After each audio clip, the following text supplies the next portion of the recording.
Mata adalah panglima hati. Segala yang kita kerjakan tanpa disadari menciptakan misteri yang ada dalam hati. Baik, buruk, kejam, pilu, sampai kisah ironis. Semua akan kita kuak di sini, menembus mata batin. Program ini akan menghadirkan orang-orang yang pernah ataupun masih melakukan tindakan di luar batas kewajaran.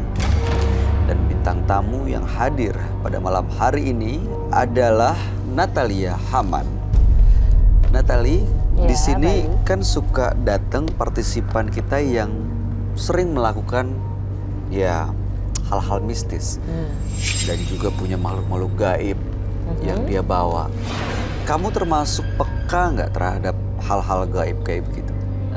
Terkadang sih cukup peka, jadi bisa merasakan juga sepertinya ada hawa-hawa atau perasaan yang tidak enak. Cuman memang sampai saat ini saya belum pernah melihat. Kalau melihat pun sebatas bayangan atau perasaan saja. Yang perasaan tuh apa yang dirasa? Apakah hanya bayangan atau sosok berbentuk wujudnya ada gitu? Pernah di rumah gitu kan, lagi tidur, bayangan tuh seperti bayangan hitam kelawar besar banget, dan setelah itu ada bisikan-bisikan gitu. Bisikannya apa? Bisikannya ya semacam kayak bisikan yang tidak jelas sih, Nggak ada kata-kata. tidak ada kata-kata, dan badan aku pada saat itu nggak bisa bergerak sama sekali, kurang lebih hampir 15 menit yang aku rasakan. Tapi ketika lihat di jam itu hanya sekitar 3 menit gitu. Rasanya lama. Rasanya lama. Dan untuk ke beberapa tempat yang menurut saya itu cukup angker gitu ya, saya berapa kali ngerasakan juga hal yang sama. Tapi karena sudah terbiasa, jadi saya mencoba untuk memberanikan diri. Jadi misalnya lagi di suatu kamar apartemen sendiri gitu, kadang ranjang goyang, saya ngerasa wah goyang, berarti ini ada yang gangguin. Aku cuma bilang kayak stop, jangan ganggu, udah. Aku lanjut melakukan aktivitas aku. Oh, justru malah dilawan ya? Dilawan, karena udah terbiasa dengan adanya hal-hal seperti itu. Wah, hebat juga. Tapi mudah-mudahan malam hari ini kamu gak merasakan hal-hal yang aneh ya. Mudah-mudahan, Natali ya. jangan deh. Oke, baik. Nah, pemirsa, berikut ini akan hadir seorang pria yang mengaku melakukan ritual mistis untuk bersekutu dengan jin. Malam hari ini kami akan panggil dia dengan nama samaran. Kami persilahkan Andri.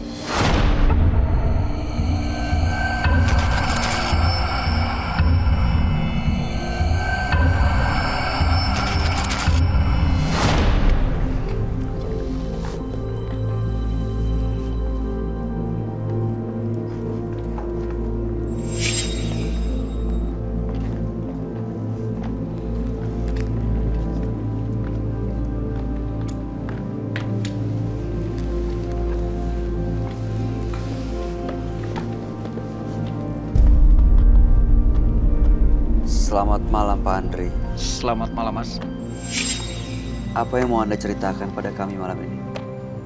Ya, yang pertama mungkin saya tertarik dengan acaranya Mas Troy ini. Yang kedua, saya ingin tahu. Sepertinya di sini banyak orang-orang yang hebat. Dan saya pun pernah merasakan itu. Dan saya ingin coba. Saya ingin coba Mas Troy. Coba apa nih? Saya pernah belajar dan pernah memiliki satu seperti pendamping atau pengikut, dan saya pernah lihat acara ini, dan saya ingin lihat Mas Roy ini seperti apa sih. Mas Roy ini kok terlihatnya hebat sekali, betul apa tidak? Boleh begitu, Mas? Jadi cuman mau ngetes gitu? Ya, bisa dibilang begitu, Mas. Anda sendiri punya apa? Punya ritual, punya kekuatan gaib atau? Saya mungkin bukan ritual, Mas. Tapi saya punya pengalaman pribadi yang awalnya dulu saya pernah disakiti oleh seseorang, dan disitu saya punya dendam.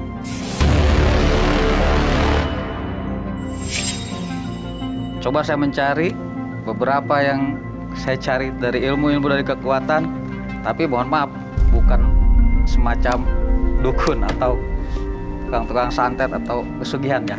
Ini lain. lainnya lain. seperti apa? Ini suatu kesaktian yang mengikuti saya dan hodam saya, dan pernah saya buktikan. Saya orang, Mas. Karena saya dulu punya dendam. Sampai meninggal. Ya, seperti itu. Berarti Anda dong. Saya dendam, Mas.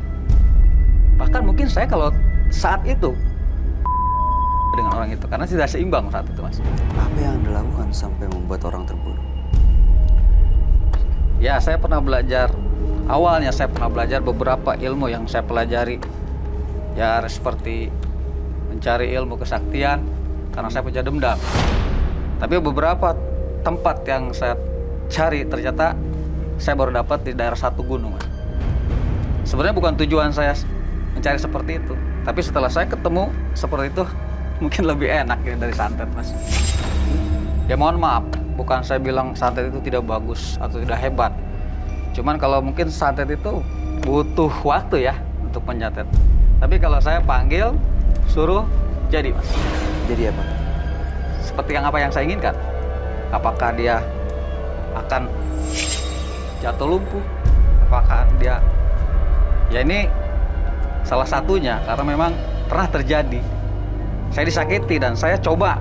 Kemampuan saya yang pernah saya pelajari, saya coba. Saya coba ke orang yang pernah nyakiti saya, ternyata terbukti itu, Mas. Banyak korbannya, Mas. Ya, beberapa orang mungkin karena waktu itu saya cerita sedikit boleh, Mas? Silakan. Dulu saya pernah dikeroyok orang 11 orang, Mas. Dan ini tidak seimbang. Karena memang saya berdua, musuh saya ini ya punya seragam ya. Nah, makanya saya tidak punya kekuatan fisik untuk melawan. Jadi saya saat itu, saya coba mencari cara untuk balas dendam. Dan saya betul-betul sakit hati. Akhirnya saya ketemu ke satu tempat, ya saya ada yang menunjukkan untuk mencari sesuatu, tapi ternyata yang saya cari itu bukan itu. Yang saya dapat malah pendamping lebih dahsyat dari yang saya cari. Pendamping gaib gitu. Jin. Seperti itu, seperti Mas. Oke. Baik. Mas Andri, kami akan persilakan Anda untuk cerita ke sahabat kami. Tapi Anda bisa kasih jaminan nggak bahwa tidak akan ada hal-hal yang tidak diinginkan terjadi malam ini?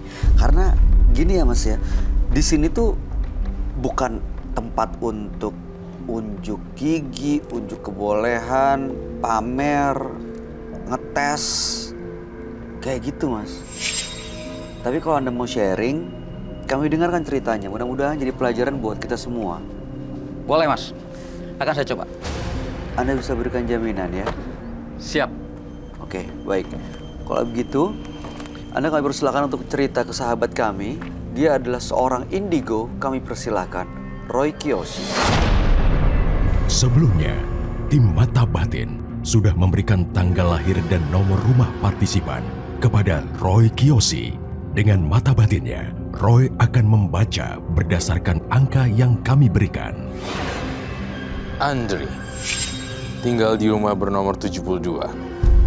Terakhir tanggal 22 Maret 1983. Sosok yang pandai dan memiliki perasaan yang sangat peka. Namun hatinya mudah meluap-luap dan tak terkendali. Andri suka mencari sesuatu yang baru. Kadang keberaniannya yang Andri miliki mengalahkan akal sehatnya. Saya melihat kekuatan gaib yang sangat besar dalam dirinya. Saya melihat sosok Andri bagaikan naga.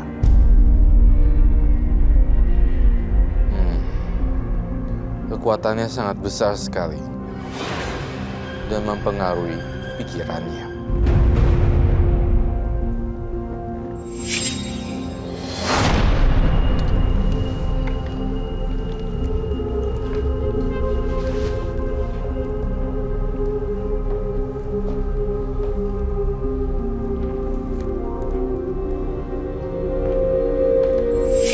Selamat malam. Selamat malam, Roy. Ya, selamat malam semuanya. Silakan.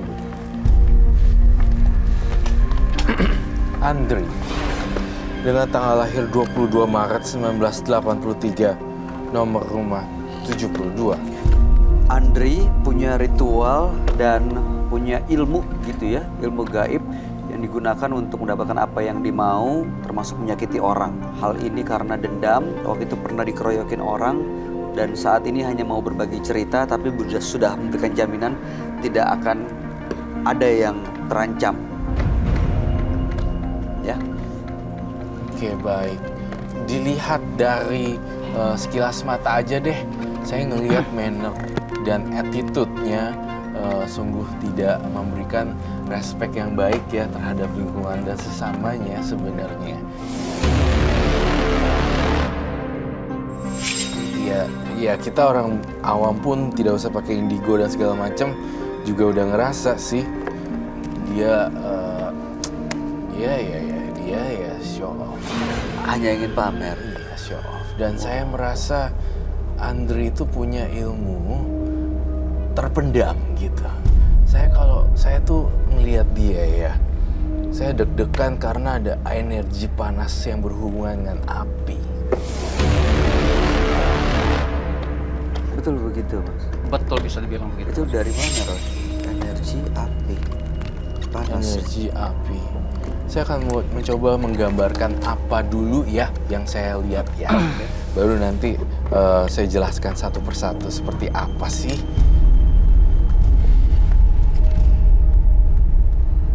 Tunggu Mas Roy. Saya mau tanya. Ini siapa yang Mas Roy bawa ke sini? Bintang tamu saya. Kenapa? Kayaknya pendamping saya ingin berkenalan kan dia. Mas Andri, Anda tatapannya kok matanya memerah dan melihat ke Natali terus itu kenapa? Bisa dikendalikan nggak yang pendampingnya itu? Siap. Tapi Bay, sorry, boleh tanya? Boleh. Pendampingnya itu seperti apa sih? Bisa diwujudkan nggak? Katanya kan tadi kelihatan. Ya, sepertinya Mas Roy sedang membuatnya ini. Jadi berbentuk ular. Kalau saya bilang ular naga seperti sejenis ular naga. Jadi itu yang biasa saya kirim. Dan yang mungkin kalaupun saya tidak kirim tapi saya sakit hati sama orang, dia akan refleks sendiri. Jadi orang yang menyakiti saya atau saya tidak senang sama orang atau saya suka sama orang, yang biasa ikut sama saya, dia akan bereaksi sendiri. Apa yang membuat dia setia dan mau mengikuti Mas? Karena ritualnya itu dulu saya carinya ini, apa yang dia pinta saya kasih. Seperti itu. Tunggu dulu, Mbak, kok nanya-nanya saya seperti itu seperti menyelidiki saya ya? Sabar, Mas Sabar, Andri. sabar. Sabar dong. Saya mau tanya juga ke Mbak ya. Boleh.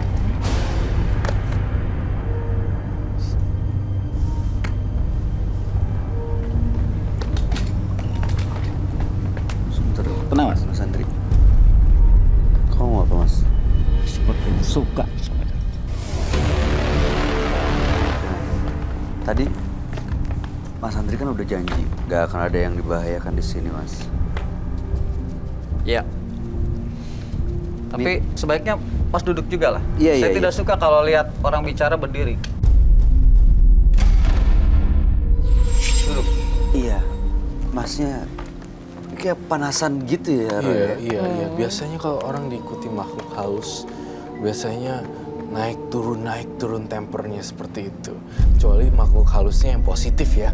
Kalau makhluk halusnya positif, pembawaannya dia tenang, selalu berbicara dengan nada yang sopan seperti itu. Saya merasakan dia sangat negatif sekali.